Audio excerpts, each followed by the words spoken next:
Team Imperial Vantage from IIE MSA South Africa.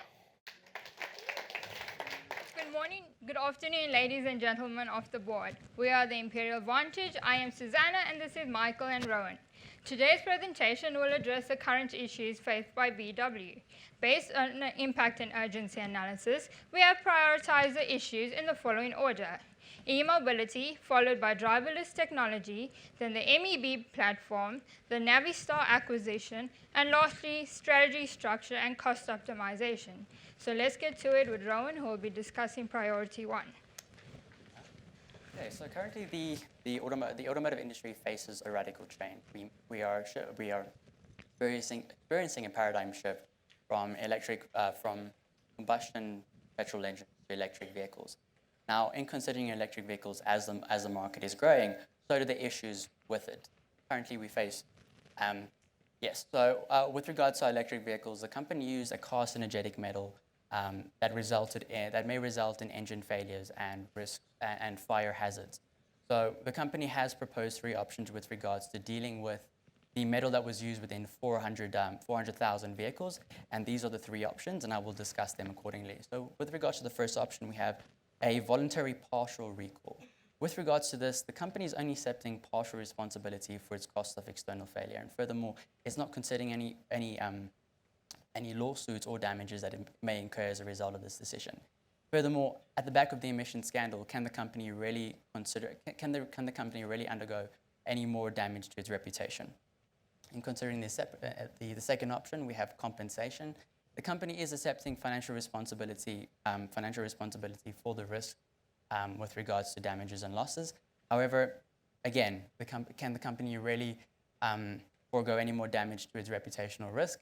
The company needs to be seen as putting its foot forward in terms of integrity and dealing with and I don't believe that this is a viable option for the company. Lastly, voluntary universal recall. Here, the company is taking full responsibility for financial risk, and it's putting its foot forward in terms of integrity and in terms of transparency and how it deals with the issue, and furthermore, mitigating any risk towards its reputation. Thank you. I'll now give you over to Susanna. Thanks, Rowen. Priority 2 is the driverless technology. So right now, VW has the option to get into a joint venture with Argo. It would require them invest in 9% of their current cash. So as we know, the future of the auto industry is in driverless cars. Right now, Tesla is ahead, and VW hasn't really got their foot in there, so that's what we want to do. VW does not have the capacity or the time to acquire the artificial intelligence required for making these driverless cars. Therefore, we suggest going forward in investing in Argo and getting into this joint venture. When we look at Argo, as you may see, that they are not very well recognized. But when we look at the experience of the founders, they have come from Google and Uber, telling us that they have the experience required. Their financials are also very good. Is expected to be an 80% turnover increase, which suggests that people have confidence in them. Okay, now, one of the reasons that we suggest investing in Argo, because it will create new competencies. A joint venture, that's one of the advantages of the joint venture, and it will allow us to capitalize in opportunities going forward with driverless technology. As you can see at the bottom of my slide, there's a focus on customer perception. This is a response to the ethical issue.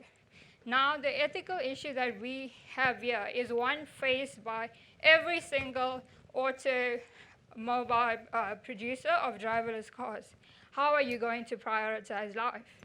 So VW has decided to go with the option that if a car is in a situation where it needs to hit someone, it's going to go for the smallest thing.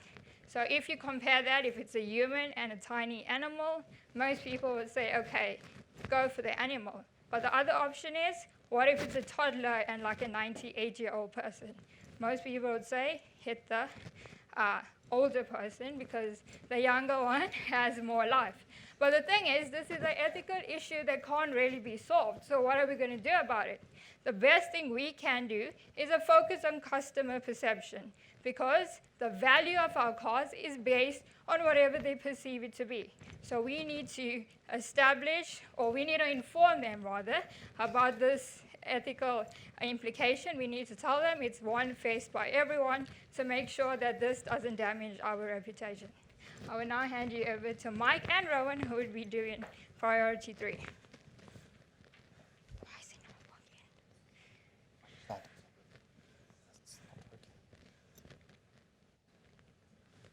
Just on mic. It's not working. Change it.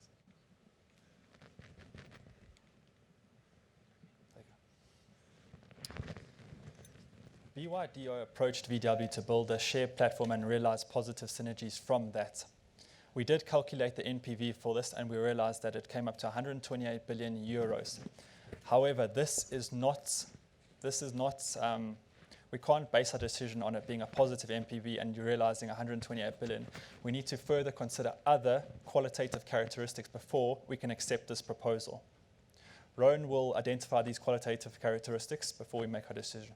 Okay, so VW was relatively new, was pretty new to this market of electric vehicles. So in collaborating with BYD, with them being the second largest manufacturer of electric vehicles, it gives us an opportunity to grow, gives us an opportunity to learn from them, grow from them, and also improve in our competencies with regard to the shared MEB platform. Furthermore, with us transitioning into sustainable mobility, collaborating with BYD gives us the opportunity to economize on scales, to achieve economies on scales as with electric vehicles being a niche product, we can, with sharing the MEB platform, we can share costs, increase efficiencies, and achieve economies of scale. Thank you. I will now deal with the Navstar acquisition. So VW through Tatron SE has signaled the interest to increase further increase interest to increase the control in the Navstar from 18.6% to a wholly owned 100% company. Such will realize synergies between the parties to challenge other car manufacturers such as Daimler and Volvo. Furthermore, to increase the market share, they also want to do it to increase the market share in North America and China. However, there has been previous strategic alliances between the two that have come to an end now.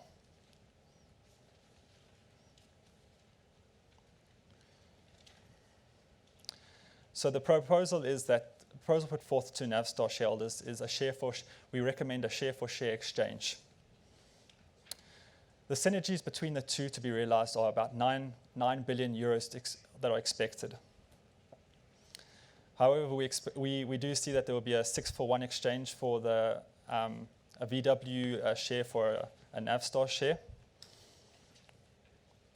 And as a result, there will be a 15.8% gain on the Navstar shareholder, but there will also be a 15.8% gain from the Tatron SE owners as well.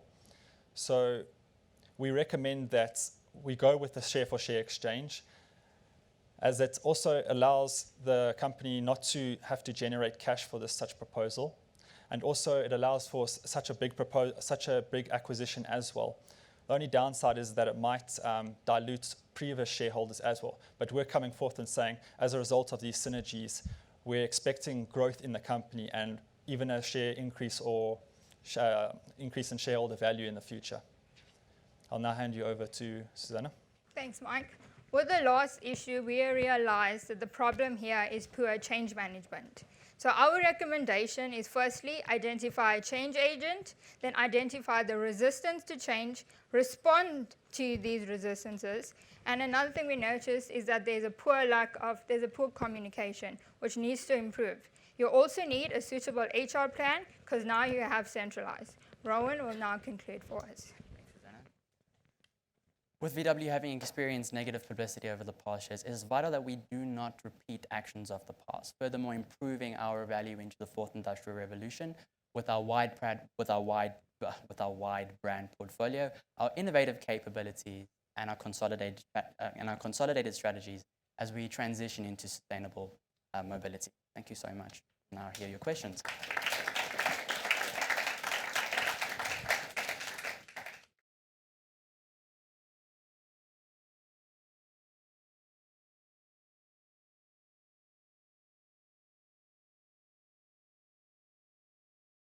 Hello, and thank you for your presentation.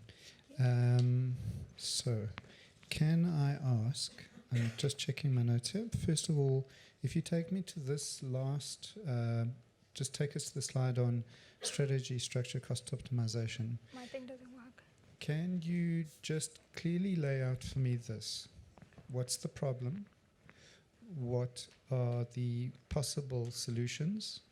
And be clear about at least one that you're going to choose, like something that we can vote on.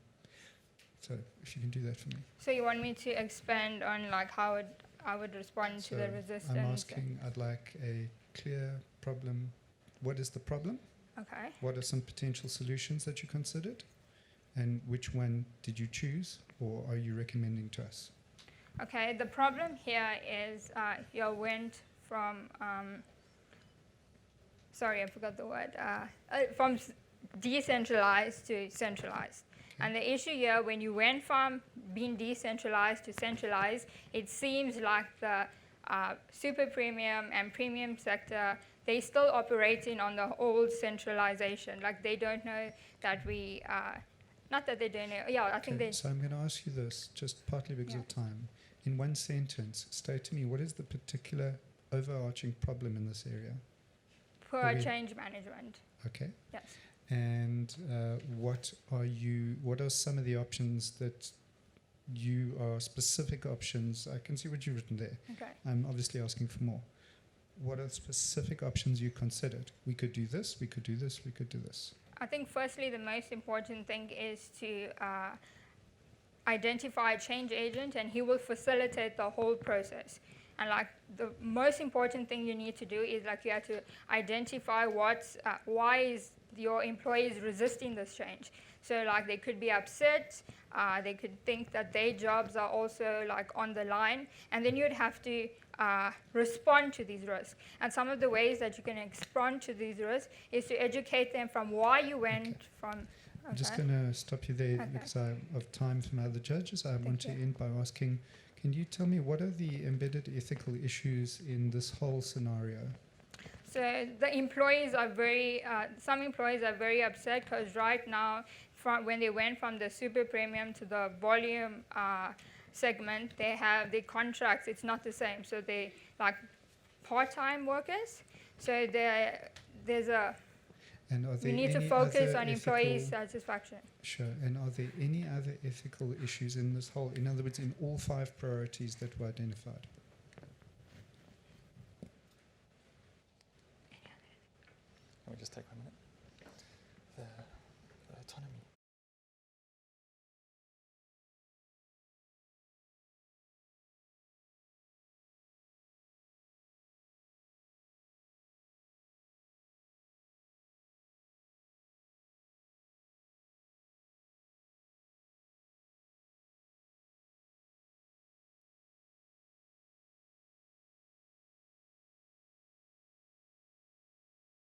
I think the only other ethical issue that we have identified was the one I mentioned that can't really be solved about prioritization of life.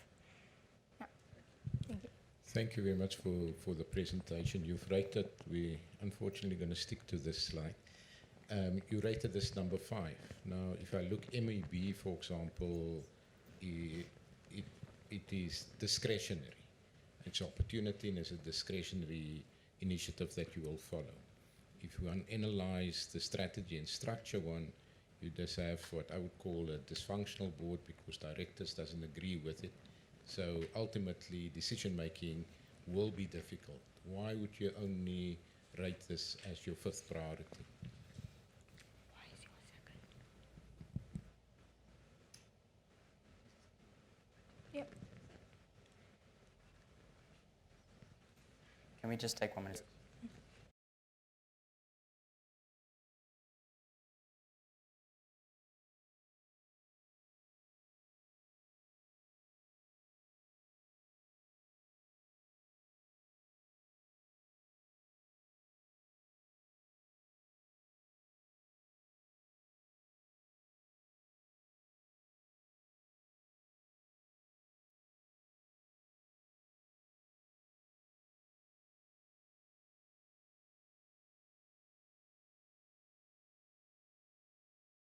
we went with strategy, structure, and cost optimization laws because we thought, compared to the other issues, the impact and urgency is not as critical as any of the other issues. Like, it's mostly internal, and all the other issues also have external consequences. Because when you look at the functions that have been centralized, it's not all of them, it's just like 3 of them, and when you compare them with like Rowen's and the issues Mike addressed, it's on a much bigger scale, and it will have a much greater impact on Volkswagen as a whole. Thank you very much for the presentation. On the driverless technology, can you please unpack a little bit more about the opportunities that you have seen or you assess as this opportunity will bring, this technology will bring for the company? So artificial intelligence, are you saying why? So you're saying that Or yes, driverless- driverless technology. So, and you mentioned in your slide that you want to capitalize on opportunities. Can you unpack what are those opportunities you're seeing? So the opportunity we want to capitalize on is that we know that the car industry is moving towards driverless cars. It's like going to be the thing to have in the future. And right now, VW is falling back on that because when you compare us to other companies like Tesla, they already have a driverless car out in the market. And partnering, or like the joint venture with Argo would give us that opportunity to manufacture these driverless cars. So that's the opportunity we're referring to, the opportunity for us to sell these driverless cars. And do you have any thoughts, or do you thought about investing on this technology might divert the attention for the core business? Do you have any thoughts on that, or? It will divert, sorry, repeat your question? Divert attention or Okay, focus? Okay. It will divert attention from core business right now, but when looking into the future of the industry is in self-drive cars. So VW is seen as like a going concern. So we can't just worry about what's happening right now. We have to worry about what's going to happen in the future as well. So looking at VW as a going concern, this is the way to go because we know that's where the industry is moving. Thank you, ladies and gentlemen. I enjoyed listening to you. 2 quick things, if I'm able to get to them. On the driverless technology, right? You advising us to invest, to take the opportunity. But if you look at it, Ford bought this for $1 billion less than 2 years ago, and you now advising us to buy it for $2.6 billion. Do you really think that's a prudent investment? And did you actually think, in your opinion, is that the only option we have, or did you actually engage to say whether we could, explore the options if we reject this JV?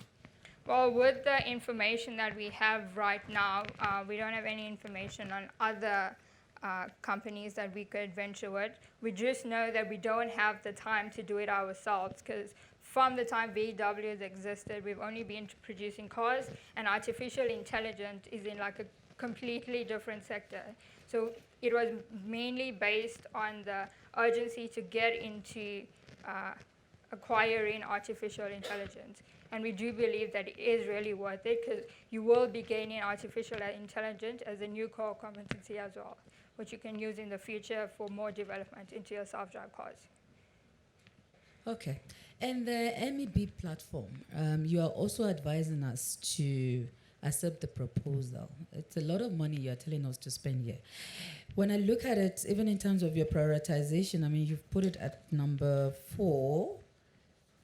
Yeah, number 3. Do you really think it's expedient for us to spend that much money right now, 1.8 billion euros, or do you think there's other options we can pursue for now if we don't go with this proposal? Well, why it's number 3? So it is quite urgent because the MEB platform is also works with e-mobility. And right now our focus is on e-mobility, and that's why it ranks so highly. Do you wanna?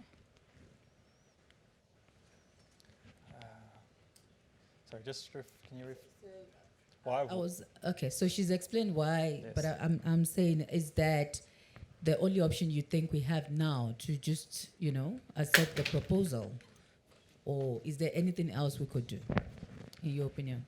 based on that BYB coming to us and giving us that proposal, at 128 billion, a positive 128 billion NPV, we would expect to accept it based on a financial perspective. However, like Rowen mentioned as well, that we also need to consider other qualitative characteristics before we accept this proposal. But at this very time, this is the proposal that they have come to us with, and this is what we can realize from that proposal.